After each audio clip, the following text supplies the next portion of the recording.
Hello, Professor Park. This is Ripsima Yasayan, and the following is the presentation to my project. Here I am comparing the two companies, Carter's Inc. and Children's Place Incorporated.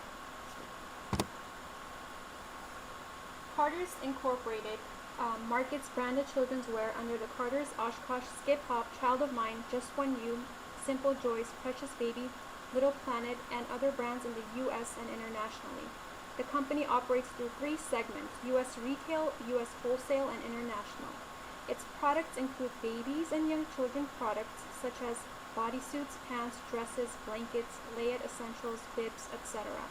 The Oshkosh brand products include play clothes such as tops, overalls, jeans, sweaters, hoodies, and so on.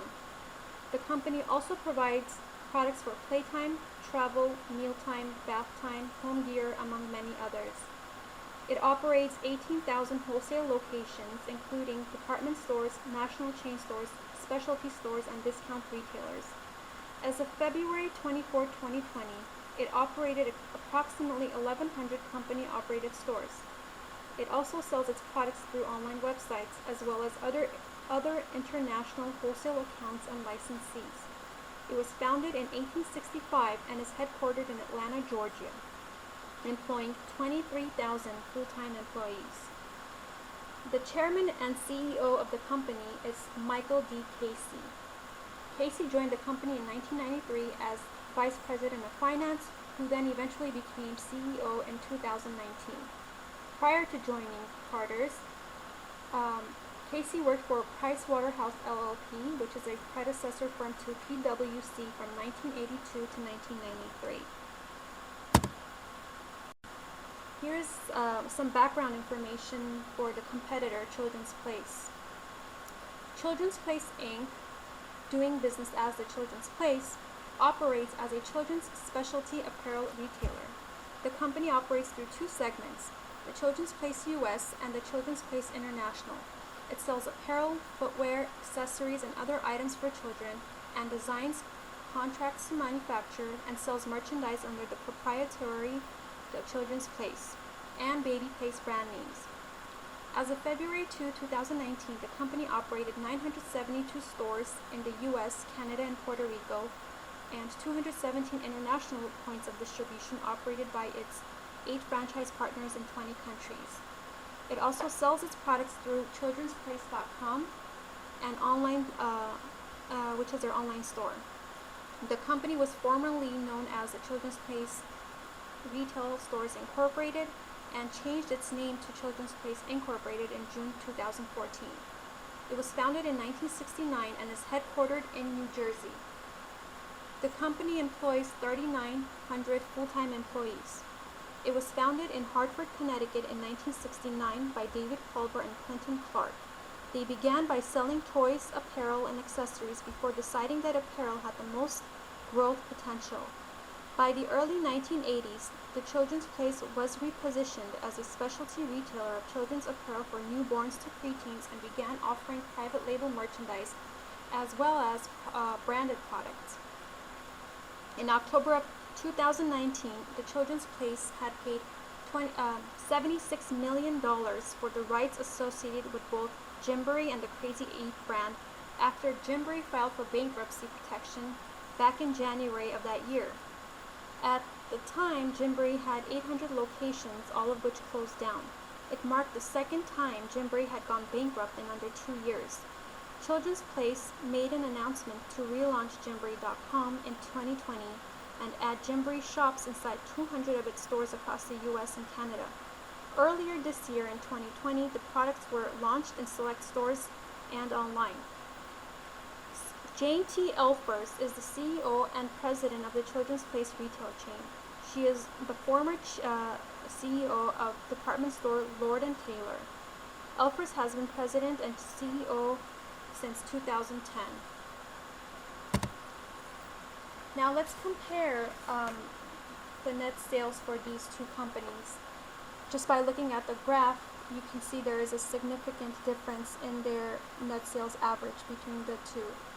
Net sales for Carter's has been steadily rising in the given 5 period, taking the company from a little over $3 billion in 2015 to $3.5 billion in 2019. Children's Place has also been climbing steadily within their net sales, with the exception of a slight dip over the last 2 fiscal years, taking the company from $1.94 billion to $1.87 billion. The beginning of the 2020 economic crash was concurrent to Children's Place's most recent fiscal year of February 2020. Overall, the Carter's brand has a significantly higher net sales average than competitor Children's Place. Now let's take a look at the net income. Again, just by looking at the graph, there is a huge difference between the two. Children's Place encountered a large leap in net income in 2015, going from $57,884,000 in 2015 to $102,336,000 in 2016. Carter's has been more or less consistent, averaging at approximately $268 million within the given period. Now let's take into consideration the profitability ratios between the two. Looking at the return on equity, this is a measure of management's ability to generate income from the equity available to it. The following graph shows how much income was earned for every dollar invested by the owners. Clearly, Carter's is more capable of generating cash internally. The return on assets shows the percentage of how profitable a company's assets are in generating revenue. Both competitors have close ratios with the exception of year 2015, where Carter's appears to have a ratio of 15%, while Children's Place is showing 9.15%. The earnings per share. The monetary value of earnings per outstanding share of common stock for both companies have been steady and close. As you can see, they are just a little bit below or above from one another, but they're somewhat close in many of the years. The net profit margin is a reflection of net income as a percent of sales. On average, the rate of return on net sales for Carter's is twice as high as Children's Place. The highest net profit for margin for Carter's was in 2017 at 8.9%. Now let's take a look at the asset turnover ratio. Total asset turnover ratio shows how well a company uses its assets to generate revenue. Children's Place shows a fairly high ratio of 3.84 in 2015 in comparison to other years. In general, Children's Place is more efficient than Carter's at using assets to generate revenue. Looking at the receivable turnover, we see that Children's Place definitely has a higher value in all of the given years. A higher receivable turnover ratio means that the company collects its accounts receivable many times during the year.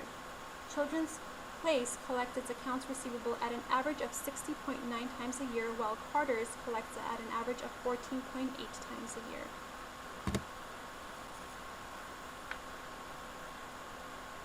And the inventory turnover, an increase in inventory turnover ratio is preferred as a company normalizes profit each time inventory is sold. Both competitors have close turnover times within a year. Let's look at the liquidity ratio. The current ratio is a measure of the extent a company's total current assets cover its total current liabilities. Children's Place is showing an overall strong ratio with numbers over 1. The most recent ratio of 0.76 for the fiscal year February 2020 is likely to be the result of the economic crash. Carter's consistently shows very high ratios. The debt-to-equity ratio portrays a company's debt as a proportion of its stockholders' equity. In comparison, both companies have close ratios. Children's Place has slightly lower numbers except for the sudden increase in fiscal year 2020.